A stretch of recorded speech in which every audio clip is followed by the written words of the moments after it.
बिस्मिल्लाहिर्रहमानिर्रहीम। एक्सरसाइज हमारे पास है 4.3।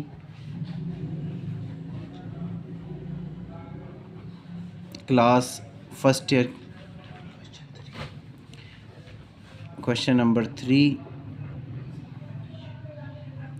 क्वेश्चन नंबर 3 और 4 जो है वो ये दोनों क्वेश्चन जो है वो लॉन्ग क्वेश्चन के लिए बहुत ज़्यादा इम्पोर्टेंट है।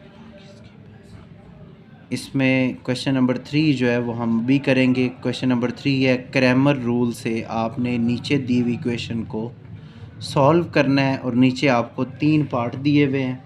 उन तीनों में से कोई एक पार्ट जो है ना वो हम अभी चूज़ करते हैं।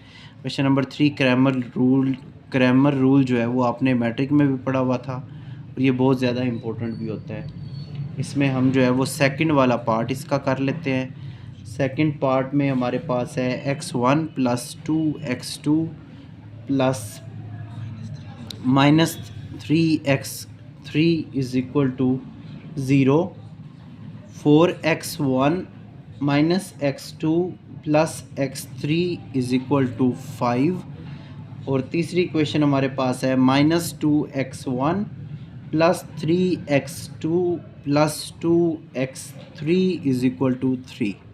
ये 3 इक्वेशंस हमारे पास मौजूद हैं। हमने इनमें x1 x2 और x3 जो है वो फाइंड करना है, जिससे हमारे पास जो है वो एक मैट्रिक्स बन जाएगा।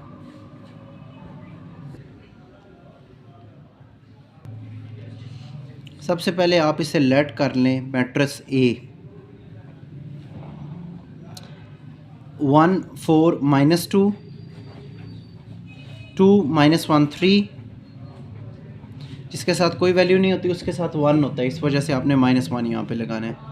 -3 1 2 ये हमने A लेट कर लिया है। जो भी x1 y1 x2 और x3 के साथ वैल्यूज़ थी वो सारा जो है वो मैट्रिक्स A हो गया है। अब इसका डिटर्मिनेंट लें। A का डिटर्मिनेंट जैसे हम पीछे लेते आए हैं, आपने सेम उसी तरीके से डिटर्मिनेंट लेना है। पहला प्लस में पहली वैल्यू, ये कॉलम भी ख़त्म, ये रो भी ख़त्म, बाकी 4 जो हैं वो इसके साथ आ जाएंगे। पहली प्लस में, दूसरी माइनस में, और हमारे पास वैल्यू है 2।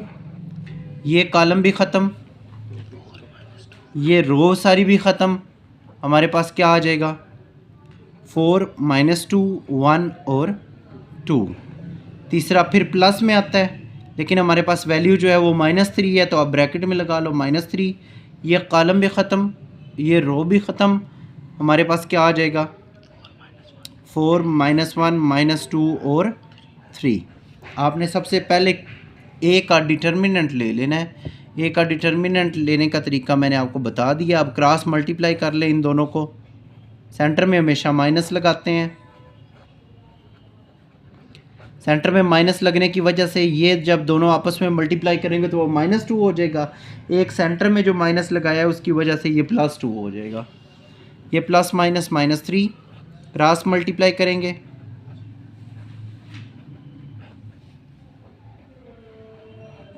-5 10 10। ये माइनस और माइनस प्लस हो गए हैं, वैल्यूज़ प्लस हो गई हैं, लेकिन साइन जो है वो बड़ी वैल्यू का लगता है।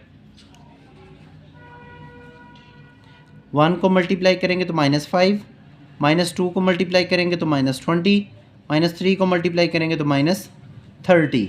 इसको टोटल करेंगे तो -55 जो है वो इसका डिटर्मिनेंट आ गया। जैसे हमने पीछे क्वेश्चन में, पीछे एक्सरसाइज में इसका डिटर्मिनेंट निकाला है, बिल्कुल वही तरीका है इसके डिटर्मिनेंट निकालने का। अब दूसरा हमने x1 फाइंड करना है। x1 फाइंड करने का फार्मूला क्या है कि आपने डिटर्मिनेंट लेना है। ऊपर किसका डिटर्मिनेंट लेना है? x1 फाइंड करने के लिए ये सारी जो चीज़ है ये आप उठा के x1 के ऊपर रख लोगे, और जैसे हमने A का मैट्रिक्स बनाया था फिर उसी तरह हम जो है वो x1 का मैट्रिक्स एक बना लेंगे। x1 फाइंड करने के लिए ये वाली साइड जो है इसे उठा के x1 पे रख लेना है। x2 फाइंड करने के लिए ये वाली तीनों वैल्यूज़ उठा के x2 के ऊपर रख लेनी है, फिर x2 की जगह पे ये वैल्यूज़ पढ़ेंगे हम। और x3 फाइंड करने के लिए ये वाली सारी वैल्यू उठा के x3 के ऊपर पुट कर देनी है। जैसे हम x1 फाइंड करने लगे हम ये सारी वैल्यू उठा के x1 की जगह पे रखेंगे, तो इसका मतलब है जो पहला कॉलम हमारा आएगा वो आएगा 0, 5 और 3। पहला कॉलम हम लिख लेंगे यहाँ पे 0, 5 और 3। x1 की जगह पे हमने ये लिख लिया। बाकी सारी x2 और x3 की वैल्यू एज इट इज़ 2, -1 3, -3 1 और 2।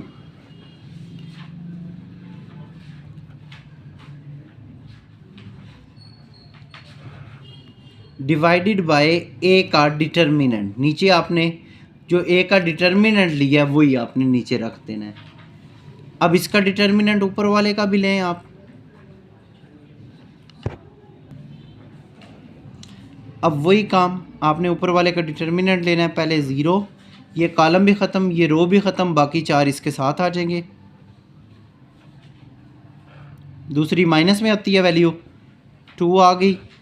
ये कॉलम भी ख़त्म, ये रो भी ख़त्म, बाकी जो 4 हैं वो इसके साथ आ जाएंगे।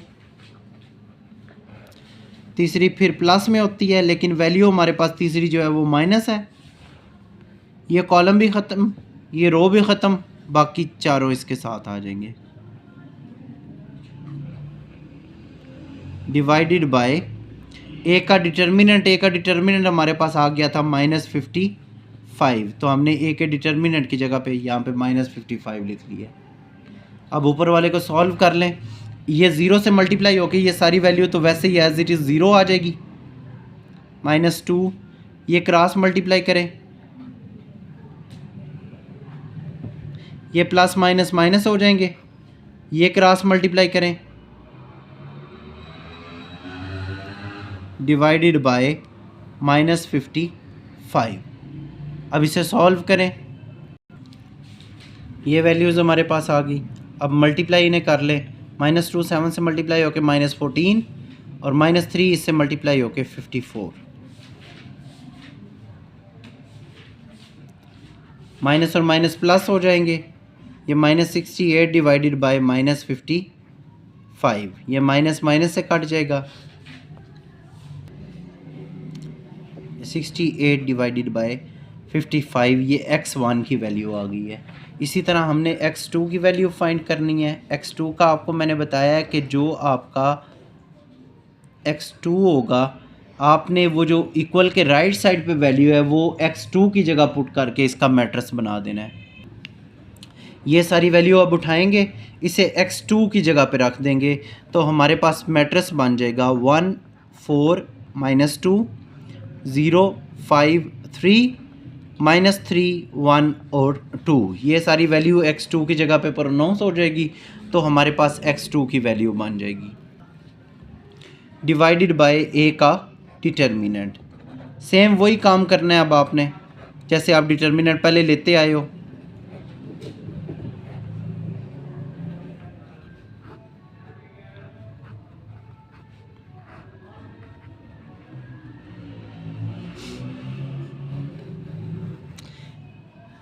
ए के डिटर्मिनेंट की वैल्यू -55 लगा लेंगे।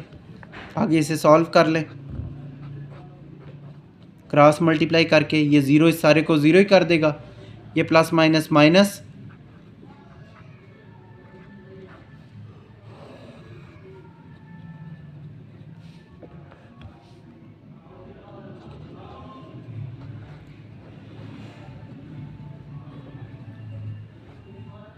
ज़ीरो ख़त्म हो जाएगा। मल्टीप्लाई कर लें, इसमें से ये माइनस करेंगे तो -59 डिवाइडेड बाय -55,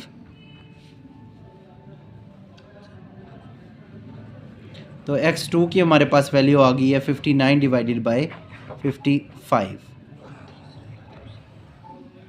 एक ये हमारे पास x2 की वैल्यू आ गई, ये हमारे पास x1 की वैल्यू आ गई।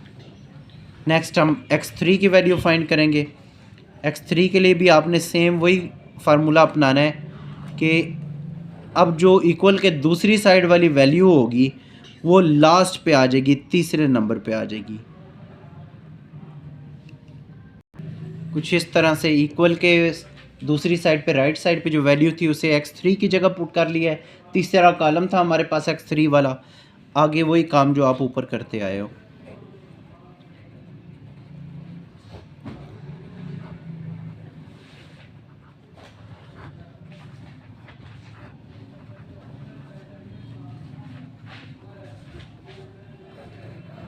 ए के डिटर्मिनेंट की जगह पे -55 हम पुट कर लेंगे,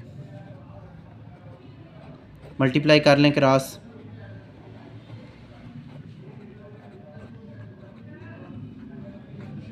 ज़ीरो मल्टीप्लाई होके क्या हो जाएगा,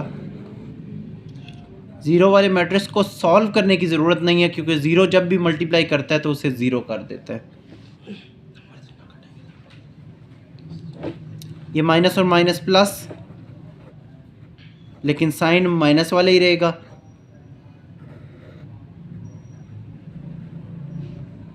मल्टीप्लाई कर ले, -18 -44,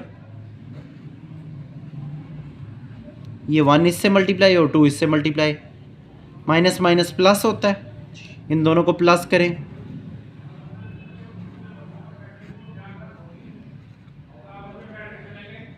ये माइनस माइनस से कट हो जाएगा। x3 की हमारे पास वैल्यू आ गई 62 डिवाइडेड बाय 55।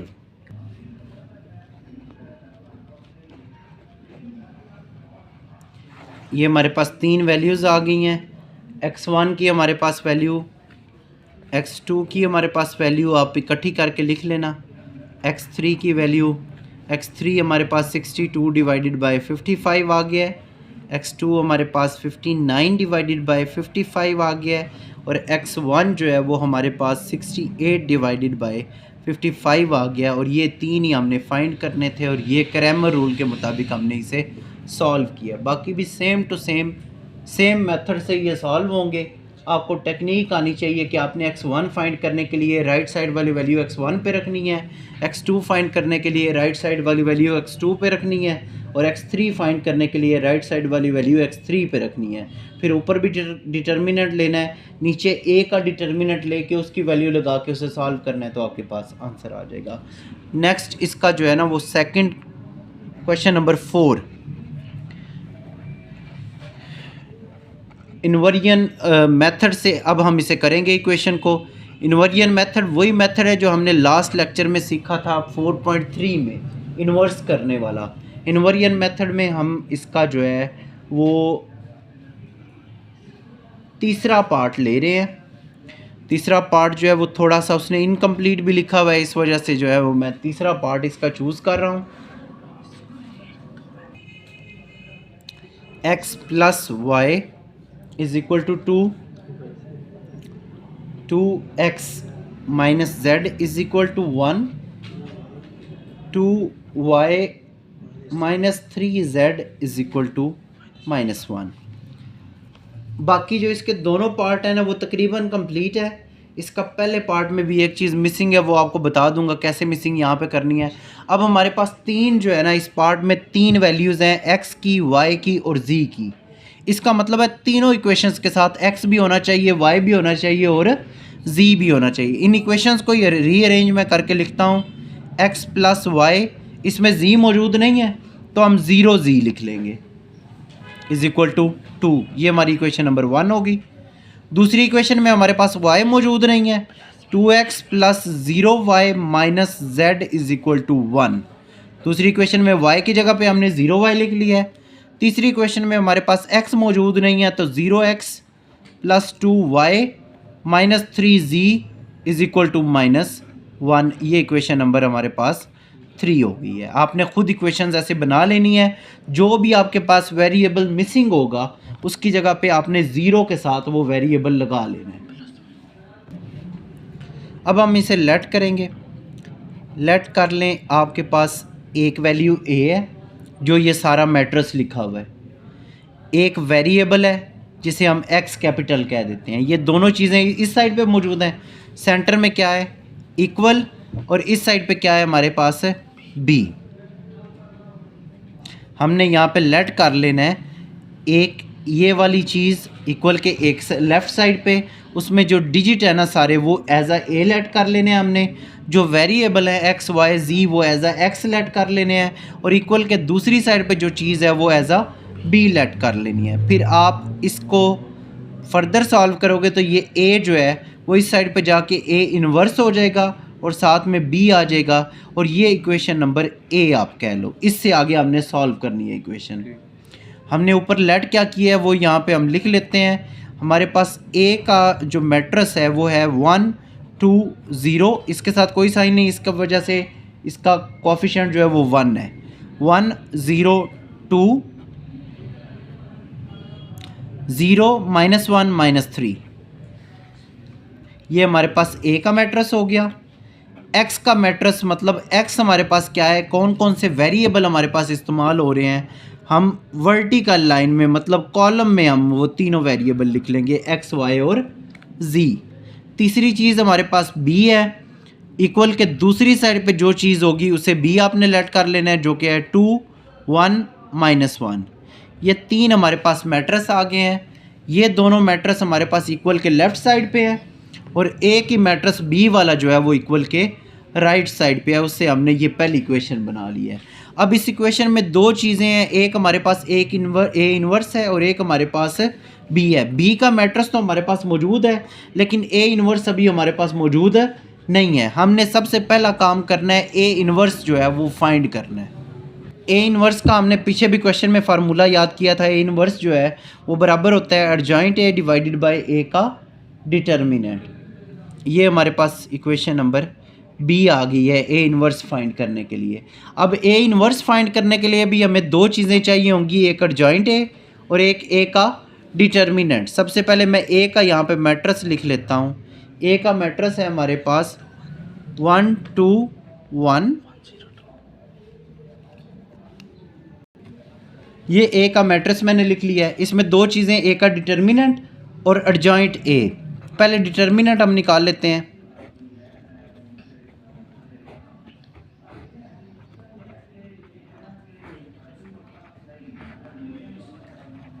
डिटर्मिनेंट जैसे हम पहली एक्सरसाइज से करते आ रहे हैं।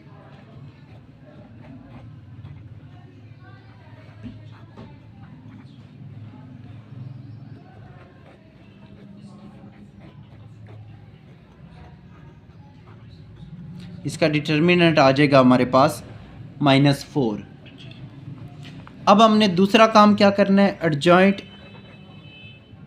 ए फाइंड करना है।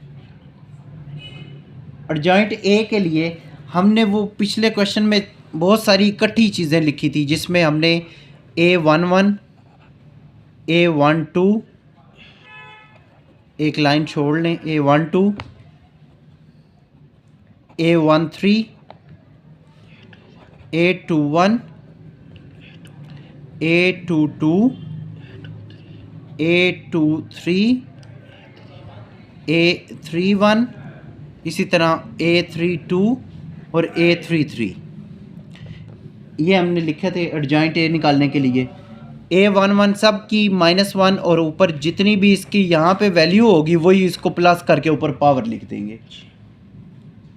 दोबारा -1 ऊपर पावर 1 प्लस, -1 ऊपर 1 प्लस, -1 ऊपर 1 प्लस 3, सॉरी यहाँ पे 2 प्लस 1, जितनी भी यहाँ पे ए के साथ डिजिट होगा वही उसका प्लस करके उसकी पावर चली जाएगी। -1 इंटू 2 प्लस 2, -1 इंटू 2 प्लस 3 और -1 इंटू 3 प्लस 1। इसके साथ 2/2 का मैट्रिक्स भी लिखना होता है। A11 आपके मैट्रिक्स में अगर आपको याद हो तो ये पहले ही A11 होता है। A11 ये है तो ये कॉलम भी ख़त्म, ये रो भी ख़त्म। बाकी जो 4 बच गए हैं हमारे पास वो हमारे पास इसके साथ आ जाएंगे, 0 -1 2 और 3। इसको सॉल्व कर लें। -1 पावर 1 प्लस 1 2 हो जाएगी। इसको क्रॉस मल्टीप्लाई कर लें। -1 की पावर इवन है, -1 प्लस में कन्वर्ट हो जाएगा, 2 प्लस 0 2 हो जाएगा। 2 1 ज़ा 2, एक हमारे पास वैल्यू आ गई इसकी 2। अब इसी तरह A12 आप अपने मैट्रिक्स को देखें, ये A12 की वैल्यू है, ये कॉलम भी गया, ये रो भी गई। बाकी 2 0 -1 3 इसके साथ आ जाएगा, 2 0 -1 और 3 इसके साथ आ गया। अगेन -1 की पावर 3 आ जाएगी, 1 + 2, इनको क्रॉस मल्टीप्लाई कर लें। -1 की पावर अगर इवन आ गई है तो वो तो प्लस हो जाएगी, लेकिन -1 की पावर अगर ऑड आ गई है तो माइनस उसके साथ एज इट इज़ रहेगा। 6 में से 0 निकालेंगे तो 6 जब -1 से मल्टीप्लाई होगा तो -6 इसका आ गया। सेम तीसरे के साथ भी हमने A13 है, ये A13, ये कॉलम भी ख़त्म, ये रो भी ख़त्म, 2 0 0 2।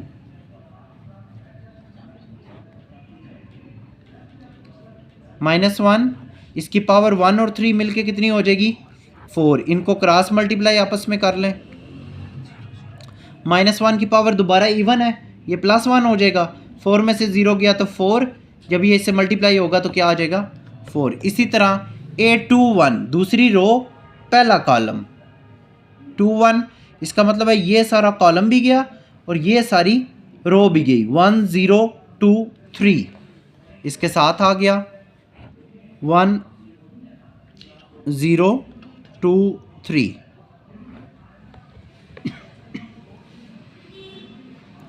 -1 की पावर 3 होगी और ये क्रॉस मल्टीप्लाई, -1 और साथ में 3 जो कि मिल के हो जाएगा -3। इसी तरह आपने अब ऊपर अपने मैट्रिक्स में देखना है A22 सेंटर वाला आ जाएगा तो उसकी रो भी ख़त्म और उसका कॉलम भी ख़त्म, साथ में जो है वो आ जाएगा 1 0 0 और 3। आगे वही सारा काम।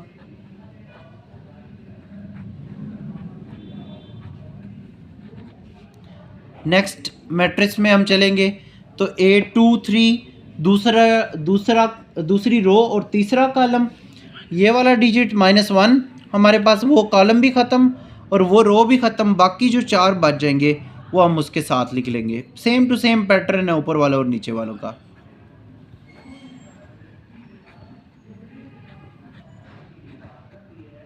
आगे आपने सिंपलीफाई कर लेना है। नेक्स्ट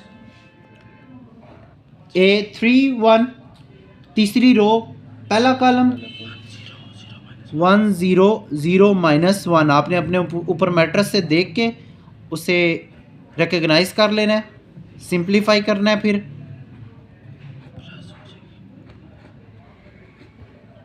जो कि -1 आ गया। इसी तरह आपने बाकी भी जो है वो अपने सॉल्व करने हैं। हमारे 2 और रह गए हैं। A32 -1 पावर 3 + 2 और A33 -1 की पावर 3 + 3। आप अपने मैट्रिक्स को देख के इसके डिज़ायर 2/2 का मैट्रिक्स साथ लिख लें। 1 2 0 -1, ये इसका मैट्रिक्स आ जाएगा। आगे इसे सॉल्व कर लें। 3 + 2 5 हो जाएगा, ये क्रॉस मल्टीप्लाई हो जाएगा। दोबारा -1 जो कि आपस में मिलके हो जाएंगे +1। अब A33 है, मतलब तीसरी रो और तीसरा ही कॉलम, उसका डिजिट उसकी रो और कॉलम ख़त्म हो जाएगा, बाकी बच जाएगा 1 1 2 0। इसको सिंप्लीफाई करें,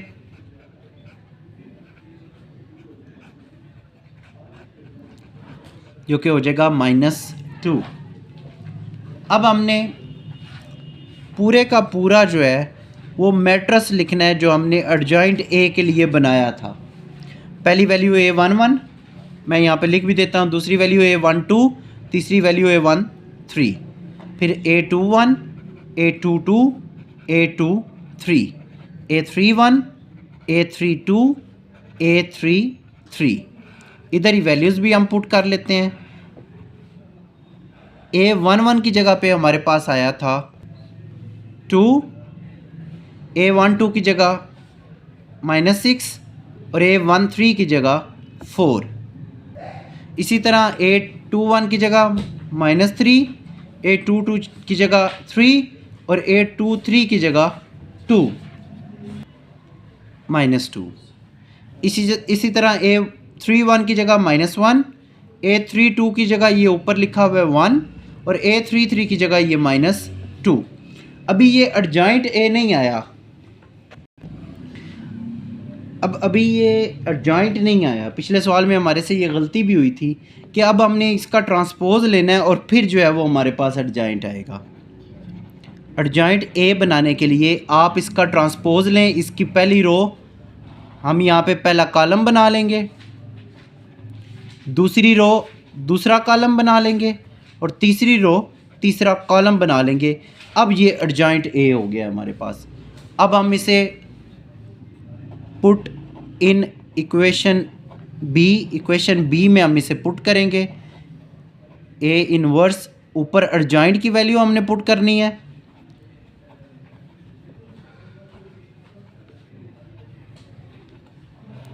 और नीचे ए के डिटर्मिनेंट की हमारे पास वैल्यू आई थी -4, वो हमने पुट कर दी है। अब ये सारी चीज़ जो है ये हमने पुट करनी है put in equation number A.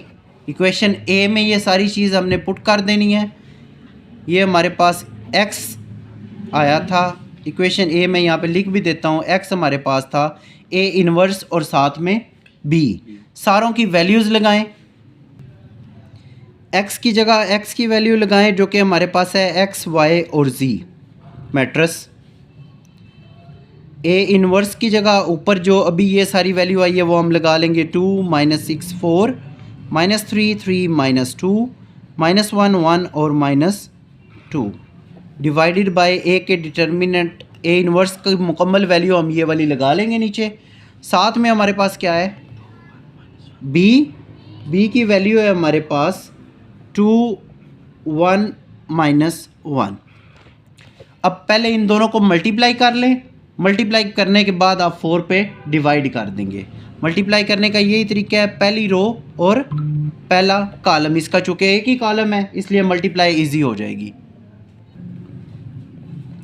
Multiply कर लेते हैं हम, पहले के साथ मल्टीप्लाई होता है,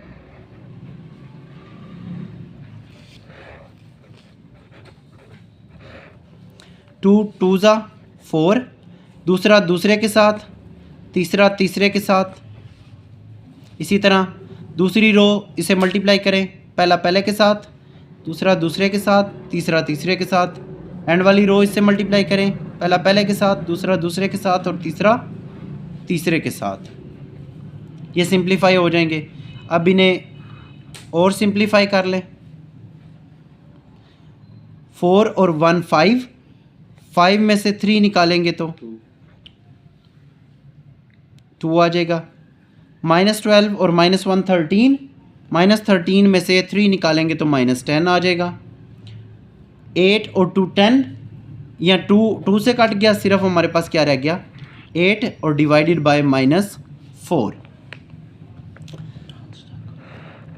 अब सबको बारी बारी डिवाइड कर लें, -4 से 2 डिवाइडेड बाय -4, -10 डिवाइडेड बाय -4 और 8 डिवाइडेड बाय -4। डिवाइड करेंगे तो ये 2 1 ज़ा 2 2 2 ज़ा, ये -1/2 हो जाएगी, 2 2 ज़ा 2 5 ज़ा और माइनस माइनस से कट हो गया, 5 डिवाइडेड बाय 2 हो जाएगी, 4 1 ज़ा 4 2 ज़ा -2 इसका आंसर आ गया। अब ये पहली वाली वैल्यू x की वैल्यू -1/2, दूसरे वाली वैल्यू y की वैल्यू 5 डिवाइडेड बाय 2 और तीसरी वाली वैल्यू z की, z = -2। ये इसका आंसर है।